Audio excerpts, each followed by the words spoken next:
Solforge Fusion is a tabletop card game that is now available on Steam. In this video, I'll be highlighting its best elements, including unique battle mechanics that I really enjoyed, deck fusions, and a roguelike campaign. Let's start talking about the battle mechanics. Each card has 3 levels. When you play a card, an upgraded copy goes into your discard pile. This is something that I really like. I find it quite unique because I find myself playing weaker cards early game sometimes just with the intention of playing their upgraded version in later turns. You get to play the upgraded cards because every 3 turns a new cycle begins, cycling back all discarded cards into your deck. In each match, there are up to 4 cycles, so there's a maximum of 12 turns. Each turn has 2 action phases and battle. The player with the Forge starts their first action phase, and the Forge switches back and forth each turn. During an action phase, you can either summon creatures or play spells, and then it's the opponent's turn, it's your turn, and the opponent's turn, and then battle. If you have the Forge and you summon a creature, it goes into offense right away.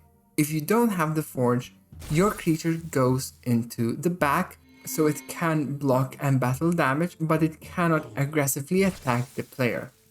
At the end of the turn, cards that are at the back move to the front, but those that are in the front stay there, so it's just a matter of taking one turn to activate if you don't have the Forge.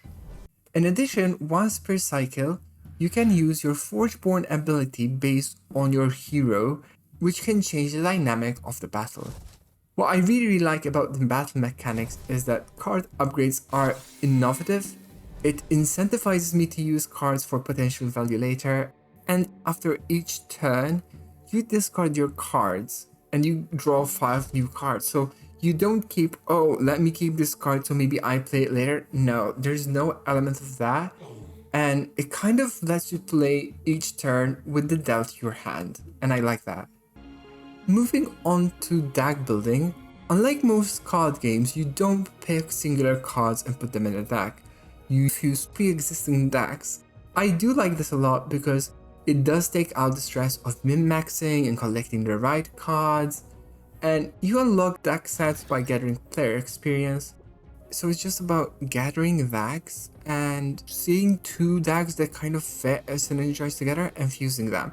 If you have physical decks, you can scan the QR codes and load them into the game for no extra cost. Because the fusion system is so easy, you can just fuse 2 decks and go ahead and play online. When you play the campaign, you get a Slay the Spire-like map. You choose a perk for the run, then you go and face an opponent. If you win, you get to pick another perk. You kind of repeat this until you arrive at the final boss. Right now there is only one boss available, Reclusa, whose pidelings can easily clear out your minions if not destroyed before the hatch. After you finish a run, you get permanent upgrades to your deck. Upgrades to cards only have an advantage in the campaign and not in online battles. The campaign does have 10 difficulty levels, so once you beat it, you can replay it either with the same or other decks for a harder challenge. Obviously, the harder the challenge, you probably want an upgraded deck to have an easier time, because starting decks might be too challenging the higher you go. Overall, I did really enjoy my experience in Solforge. I think that unique gameplay, it feels very rewarding with upgrading cards, like using level 3 creatures and spells. I also appreciate that deck building is a quick fusion of preset decks. It takes a lot of stress out of deck building, and I think it's much more casual friendly in that sense. Whereas when I tried games like Hearthstone or Legends of Runeterra, I felt like I had to grind way too much to actually get to a place to enjoy them. In essence, I can focus much more on enjoying the game and less on researching how to collect and min-max and everything. I'm not too sure how this game will play out in the long term, especially with the speed of unlocking new decks. I don't know if it will get stale or not, but from what I've played so far, it does look promising, and I find myself wanting to play a campaign or 2 every day, so I like what I've seen so far. This has been Pin Giraffe. If you'd like to see more content, make sure to like this video and subscribe. Thank you for watching. Bye bye.